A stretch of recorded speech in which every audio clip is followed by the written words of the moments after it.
Jack. Jack. Jack.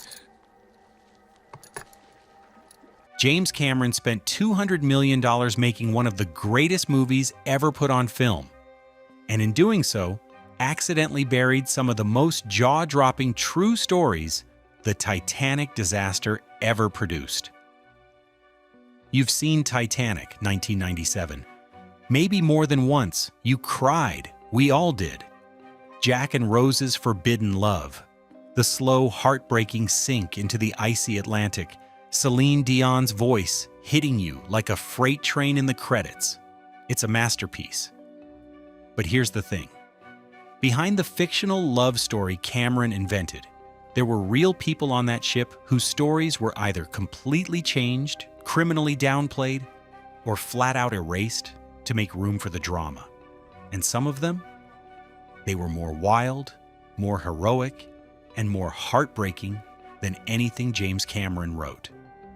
So today we're cracking open the film that made over $2.2 billion worldwide and asking the question Hollywood doesn't want you to ask. What did they get wrong? Who got robbed? And who are the forgotten heroes the movie left behind? Let's start with the man the film turned into a villain. Because the real story? It's way more complicated than that. Bruce Ismay, the coward who wasn't. If you watch Titanic, you know Bruce Ismay. He's the slick, smug chairman of the White Star Line who skulks around pressuring Captain Smith to go faster. Desperate for good press, he's practically twirling a villain mustache. He jumps into a lifeboat while over 1,500 people drown around him. And then he has the nerve to sit there, alive, as the Carpathia picks up survivors. The movie makes sure you absolutely despise this man. But here's what James Cameron left out. According to historical accounts, Ismay actually spent the night of the sinking loading passengers into lifeboats. He wasn't hiding below deck sipping brandy. He was on the boat deck helping women and children into the boats, moving from davit to davit. He only stepped into collapsible sea when it was the last lifeboat left and there were no more passengers nearby to board it. Was it right? That's a debate. But the film's version, where Ismay is practically the reason the ship sank because he pressured the captain to speed up, is not supported by any credible historical evidence. That conversation between Ismay and Captain Smith demanding full speed completely made up for dramatic effect. The final 4 boilers on the Titanic were never even lit, which was known by the time Cameron wrote his script. The real Ismay survived, returned to England, and spent the rest of his life in near-total seclusion, haunted by the disaster. The American and British press crucified him anyway. He didn't need a movie to drag him further. James Cameron just made sure future generations would never give him the benefit of the doubt. William Murdoch, the hero they murdered on screen. Now, if Ismay got it bad, First Officer William Murdoch got it even worse. In the film, Murdoch is shown in the chaos of the sinking, losing control. Men are rushing the lifeboats, things are getting desperate, and Murdoch shoots a passenger, a third-class Irish man named Tommy Ryan, then turns the gun on himself and dies by suicide on the deck of the Titanic. It's a devastating, dramatic scene. Except it almost certainly never happened. In the small Scottish town of Dalbeattie, where the real William Murdoch was born and raised, there's still a memorial plaque at the town hall honoring his heroism. His surviving family was horrified. His nephew Scott Murdoch publicly stated that the suicide portrayal was fabricated entirely to make the film more dramatic, and that there was no proof his uncle had ever harmed anyone. The backlash was so severe that the vice president of 20th Century Fox personally flew to Dalbeattie to issue a formal apology and a donation to the local Murdoch Memorial Fund. Cameron later admitted in the DVD commentary that portraying Murdoch the way he did was a mistake. And yet, the scene was never removed from the film. It streams to this day on every platform in every country for new generations to see. Murdoch is still a killer in the version of history most people will ever know. The unsinkable myth. Even that was a lie. Here's one you've heard your whole life. Everyone called the Titanic unsinkable. It was the ship man built so grand, so powerful, so technologically perfect that even God couldn't bring it down. That's the mythology. Cameron's film leans right into it. There's literally a character who says, "So this is the ship they say is unsinkable," right at the dock. But here's the thing. The White Star Line never actually called the Titanic unsinkable. Not once in any official promotional material. According to historian Richard Howells of King's College London, this was a retrospective myth. Nobody talked about the Titanic being unsinkable until after it sank. Because the story only becomes a Greek tragedy if hubris was involved. Man builds unsinkable ship. God sinks it. Perfect story structure. Just not accurate history. And look, that's the power of cinema. Cameron's film didn't invent this myth, but it absolutely cemented it for every person who watched it after 1997. It took something people vaguely believed and turned it into unchallengeable fact for an entire generation. Speaking of facts that got changed, what about the gates? The scene that made millions of Americans furious. Third-class passengers were deliberately locked below deck while the wealthy escaped. Guards blocking the stairs. Irish immigrants banging on iron gates, drowned because of their class. Real talk? There were gates on the Titanic, but not because of deliberate cruelty. U.S. immigration law at the time required third-class passengers to be kept separate from other classes until they could be processed at Ellis Island and screened for disease. The gates were opened once the order to lower lifeboats was given. Were first and second class passengers prioritized? Absolutely. That's tragically well documented. But the movie's implication of a deliberate conspiracy to lock the poor below to die? That never happened. And it permanently colored how Americans see the Titanic disaster. The deleted scene that changed everything. Now here's the part of this story that will genuinely blow your mind, because there is a scene that James Cameron filmed that you've almost certainly never seen, and it involves real people whose lives were erased from history because of it. When the Titanic went down in the early hours of April 15, 1912, there were 8 Chinese passengers on board. 8.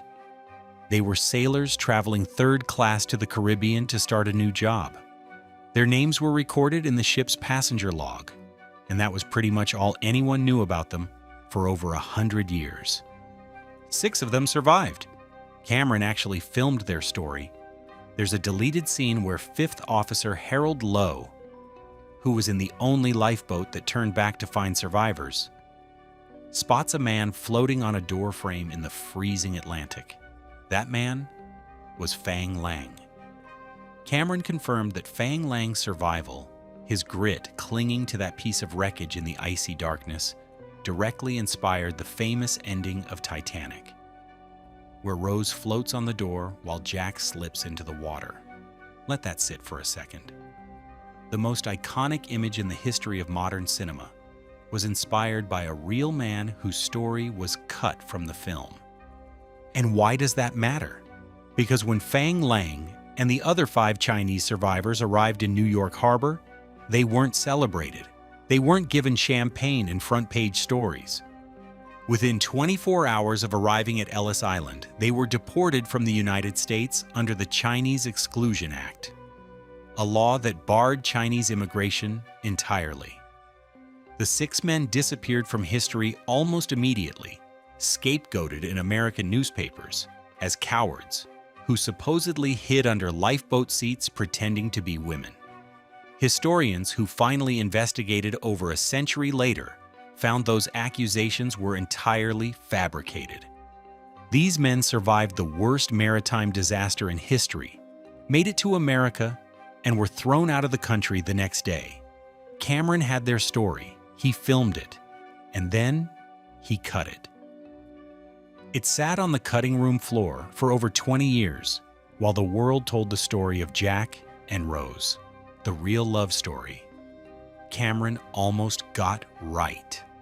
And yet, buried in the background of Cameron's film, in a shot lasting maybe 3 seconds, there are two elderly people lying in bed together as water floods their room. They're holding each other. They don't panic, they don't run, they just hold each other and wait. That's Isidore and Ida Strauss.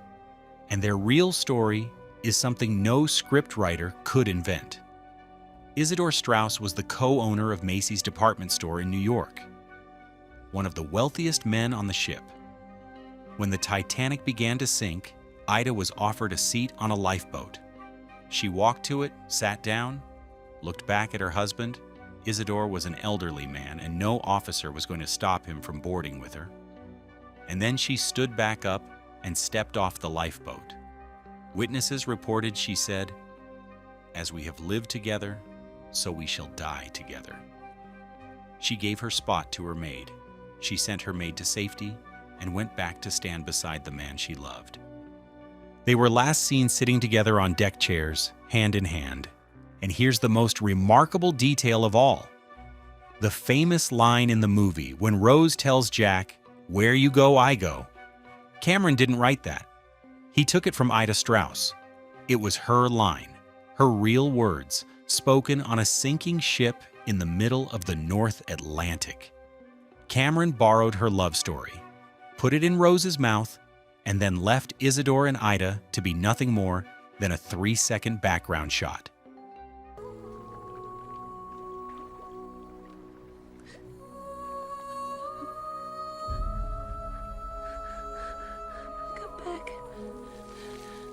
Come back. The man the movie completely ignored. There's one more person you need to know about, and the movie almost shows you him without ever telling you who he is. When the ship goes nearly vertical in that final catastrophic sequence, if you look carefully at the railing, there is a man in white, clutching the rail next to Jack and Rose, riding the ship down as it splits in half. That man is real. His name was Charles Jaugen, and he was the chief baker of the Titanic. When the iceberg hit that night, Jaugen had been below deck. You know what he was doing? Drinking whiskey. A very significant amount of whiskey. What happened next is the stuff of legend. Jaugen spent the sinking sending his kitchen crew up with food for the lifeboats, throwing deck chairs overboard to give survivors something to cling to in the water, and then eventually, when there was nothing left to do, stepped off the stern of the Titanic as it went under. He didn't jump into the freezing water. He stepped off, like stepping off a curb, and just started swimming. He treaded water in the North Atlantic for over 2 hours. 2 hours at 28 degrees Fahrenheit. The survival record for exposure in those conditions is measured in minutes for most people. Jaugen said he barely felt the cold. Scientists have since theorized the whiskey may have actually slowed his body's response to the temperature drop. He eventually grabbed onto an overturned lifeboat in the dark and hung on until he was pulled to safety at daybreak. The only injury he reported, swollen feet. And that's exactly why it matters when the film gets things wrong. When a man like William Murdoch is turned into a killer, that's his legacy for the next 100 years. When 6 Chinese survivors get cut from the film and deported in real life, their story disappears. When Ida Strauss says the most romantic thing in the history of the disaster, and her words get given to a fictional character, she's reduced to 3 seconds of background footage. When Charles Jaugen, the man who rode a sinking ocean liner into the Atlantic on whiskey fumes and survived, gets no introduction, the audience never even knows to wonder. Cameron made an incredible film. He also made choices, and the real people behind those choices deserved better than what Hollywood gave them. So here's the question I want you to sit with.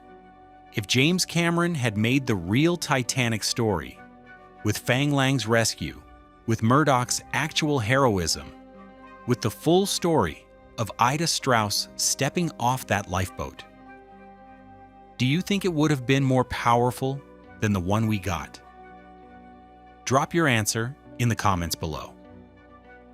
I genuinely want to know what you think. And if this blew your mind the way it blew mine, smash that like button.